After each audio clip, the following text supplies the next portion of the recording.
ನಮಸ್ಕಾರ ಎಲ್ರಿಗೂ ಅರುಣಬಿಂದು ಕಿಚನ್ಸ್ಗೆ ಸ್ವಾಗತ. ಇವತ್ತಿನ ರೆಸಿಪಿ ಪಾವ್ ಭಾಜಿ ಮಾಡೋದು ಹೇಗೆ ಅಂತ ನೋಡೋಣ. ಪಾವ್ ಭಾಜಿ ಮಾಡೋದಕ್ಕೆ ಬೇಕಾಗೋ ಸಾಮಗ್ರಿಗಳು: 2 ರಿಂದ 3 ಟೊಮ್ಯಾಟೊ, 2 ಚಿಕ್ಕದಾಗಿರೋ ಆಲೂಗಡ್ಡೆ, 2 ಕ್ಯಾರೆಟ್, 1 ದೊಡ್ಡದಾಗಿರೋ ಬೀಟ್ರೋಟ್, ಬಟಾಣಿ ಕಾಳು, ಶುಂಠಿ ಬೆಳ್ಳುಳ್ಳಿ ಪೇಸ್ಟು. ಶುಂಠಿ 1 ಇಂಚು ಅಷ್ಟು, 7 ರಿಂದ 8 ಬೆಳ್ಳುಳ್ಳಿ ಎಸಳು, ಹಾಗೆ ಹೂಕೋಸು ಸ್ವಲ್ಪ ಮಾತ್ರ ತೊಗೊಂಡಿದ್ದೀನಿ, ಅರ್ಧ. ಆಮೇಲೆ ದಪ್ಪ ಮೆಣಸಿನ್ಕಾಯಿ, ಶಿಮ್ಲಾ ಮಿರ್ಚ್ ಅಂತಾರಲ್ಲ ಅದು. ಆಮೇಲೆ ದೊಡ್ಡದಾಗಿರೋ ಈರುಳ್ಳಿ 1, ಬಟರ್, ಅರಿಶಿನ, ಅಚ್ಚ ಖಾರದ ಪುಡಿ, ಪಾವ್ ಭಾಜಿ ಮಸಾಲ. ಈಗ ಸ್ಟಾರ್ಟ್ ಮಾಡೋಣ ಹೇಗೆ ಅಂತ. ಮೊದಲಿಗೆ ಕುಕ್ಕರ್ನಲ್ಲಿ ಬಟರ್ ಹಾಕ್ಕೊಳ್ಬೇಕು. ಅಮೂಲ್ ಸ್ವಲ್ಪ ಎಣ್ಣೆ ಹಾಕ್ಕೊಳ್ಬೇಕು, ಯಾಕೆಂದರೆ ಬಟರ್ ಅದು ಹತ್ತಿಬಿಡುತ್ತೆ, ತಳಕ್ಕೆ ಹತ್ತದೇ ಇರೋ ಥರ ನೋಡ್ಕೊಳ್ಳೋದಕ್ಕೋಸ್ಕರ.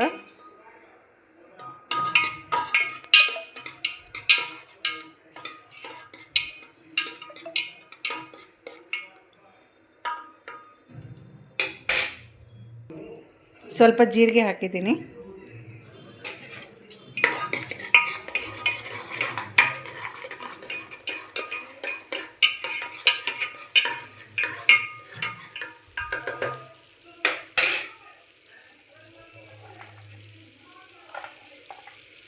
ಈಗ ಈರುಳ್ಳಿ ಹಾಕೋಣ. ಹೆಚ್ಚಿಟ್ಟು ಈರುಳ್ಳಿನ ಹಾಕ್ಕೊಳ್ಳೋಣ.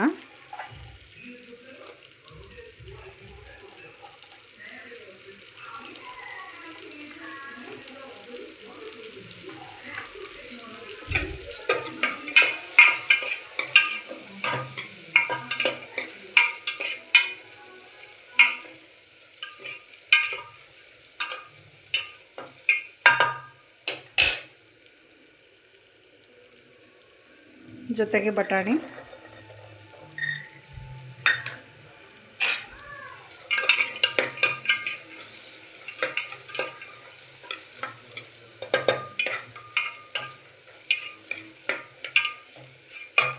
ಈರುಳ್ಳಿ ಸ್ವಲ್ಪ ಗೋಲ್ಡನ್ ಬ್ರೌನ್ ಆಗೋವರೆಗೂ, ಟ್ರಾನ್ಸ್ಪರೆಂಟ್ ಆಗಬೇಕು, ಆ ಥರ ಸ್ವಲ್ಪ ಹೊತ್ತು ಫ್ರೈ ಮಾಡೋಣ.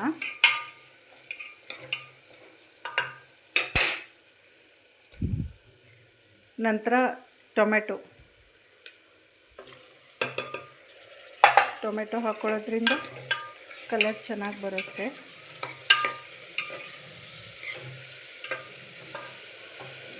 ಇದು ಸ್ವಲ್ಪ ಸಾಫ್ಟ್ ಆಗಲಿ. ಅದರ ಜೊತೆಯಲ್ಲೇ ಈ ಶುಂಠಿ ಬೆಳ್ಳುಳ್ಳಿ ಪೇಸ್ಟು, ಇದೆಲ್ಲ ಹಸಿ ವಾಸನೆ ಹೋಗೋವರೆಗೂ ಸ್ವಲ್ಪ ಹೊತ್ತು ಫ್ರೈ ಮಾಡ್ಕೊಳ್ಳೋಣ.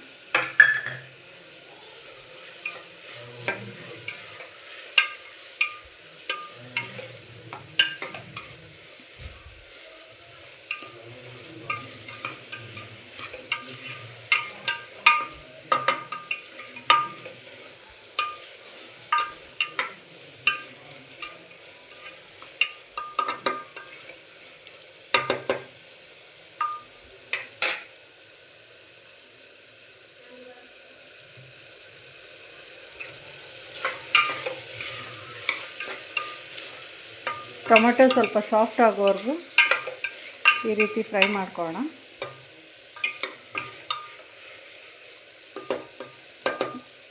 ಸ್ವಲ್ಪ ದಪ್ಪನೇ ಹೆಚ್ಕೊಂಡ್ರೆ ತೊಂದರೆ ಇಲ್ಲ.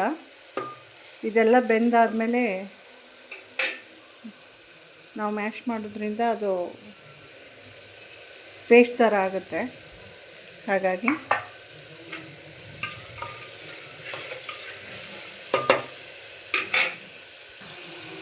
ಈಗ ಇದಕ್ಕೆ ಸ್ವಲ್ಪ ಉಪ್ಪು ಸೇರಿಸ್ಕೊಳ್ಳೋಣ.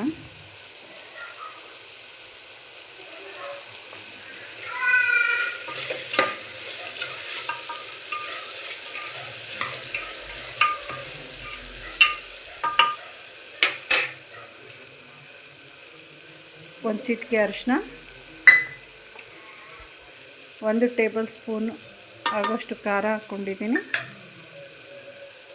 ಹಾಗೆ ಇಲ್ಲಿ ಪಾವ್ ಭಾಜಿ ಮಸಾಲ,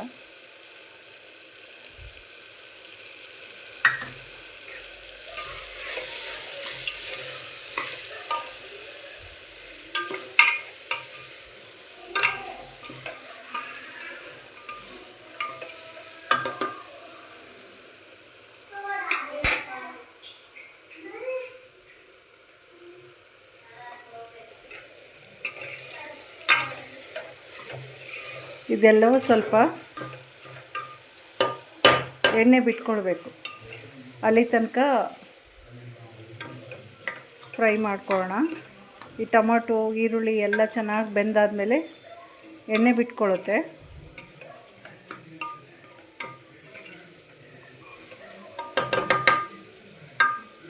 ಈಗಿದು ಫ್ರೈ ಆಗ್ತಾ ಇದೆ.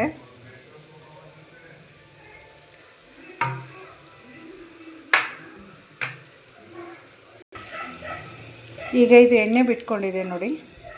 ಈ ರೀತಿ ಎಣ್ಣೆ ಬಿಟ್ಕೊಂಡಾಗ ಇದಕ್ಕೆ ತರಕಾರಿಗಳನ್ನ ಸೇರಿಸೋಣ. ಬೀಟ್ರೋಟ್, ಹೆಚ್ಚಿಟ್ಕೊಂಡು ತರಕಾರಿ, ಕ್ಯಾರೆಟ್, ಆಲೂಗಡ್ಡೆ,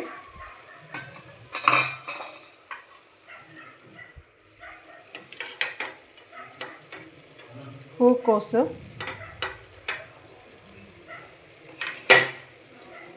ಹಾಗೆ ದಪ್ಪ ಮೆಣಸಿನ್ಕಾಯಿ ಎಲ್ಲವನ್ನು ಹಾಕಿ ನೀಟಾಗಿ ಮಿಕ್ಸ್ ಮಾಡ್ಕೊಳ್ಳೋಣ.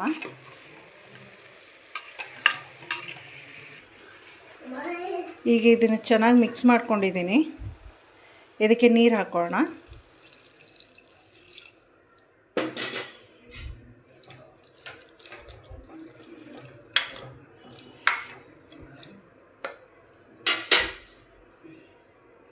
ಈಗ ಇದು ಒಂದು 3 ವಿಷಿಲ್ ಆಗೋವರೆಗೂ ಲಿಡ್ನ ಕ್ಲೋಸ್ ಮಾಡಿಬಿಟ್ಟು, ಕುಕ್ಕರ್ ಲಿಡ್ನ ಕ್ಲೋಸ್ ಮಾಡಿ ಸೀಟ್ ಇಟ್ಬಿಡೋಣ. 3 ವಿಷಿಲ್ ಆದ ನಂತರ ತೆಗೆಯೋಣ. ಈಗ ಈ ತರಕಾರಿ ಚೆನ್ನಾಗಿ ಬೆಂದಿದೆ. ಇದನ್ನು ಮಾಡ್ಕೊಳ್ಳೋಣ.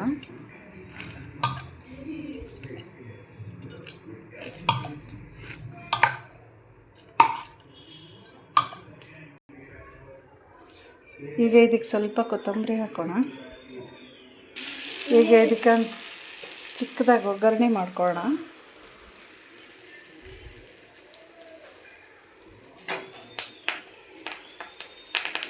ಜೀರಿಗೆ,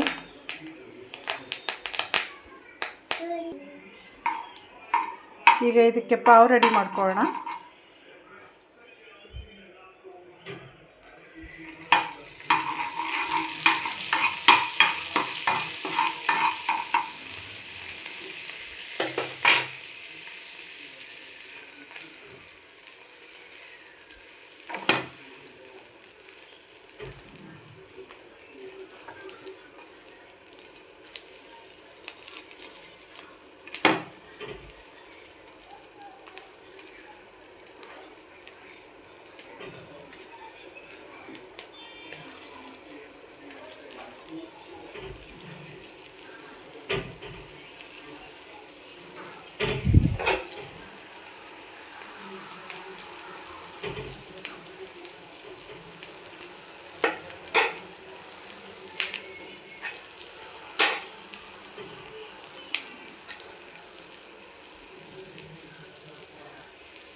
ಈಗ ಪಾವ್ ಭಾಜಿ ರೆಡಿಯಾಗಿದೆ.